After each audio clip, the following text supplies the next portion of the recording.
हर खबर पर होगी आपकी पकड़। डाउनलोड कीजिए एबीपी लाइव ऐप। ये बढ़ते हैं अगली खबर के लिए। देश के लिए आज एक बहुत बड़ा दिन है। ये दिन बहुत बड़ा इसलिए साबित हो जा रहा है क्योंकि मोदी सरकार आज कैबिनेट की बैठक में नई राष्ट्रीय नीति को लेकर मंजूरी दे सकती है। ऐसा हुआ तो देश में पढ़ाई का सिस्टम बिल्कुल बदल सकता है।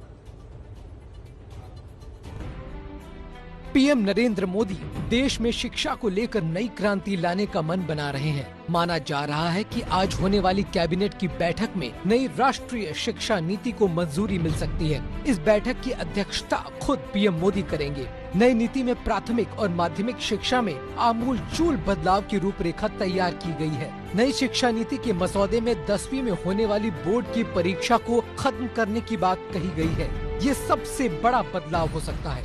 12वीं तक की शिक्षा के लिए 5+3+3+4 की नई प्रणाली का खाका तैयार किया गया है।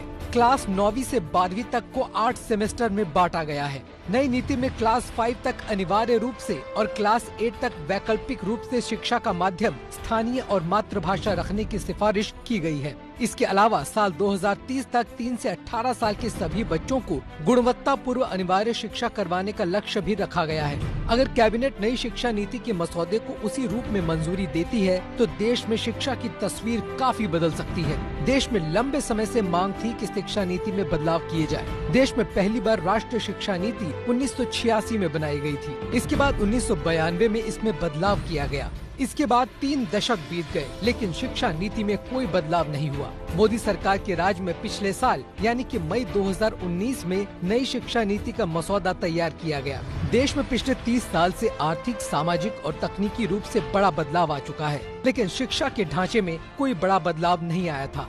अब मोदी सरकार ने इस कमी को पूरा करने की दिशा में बड़ा कदम उठा लिया है।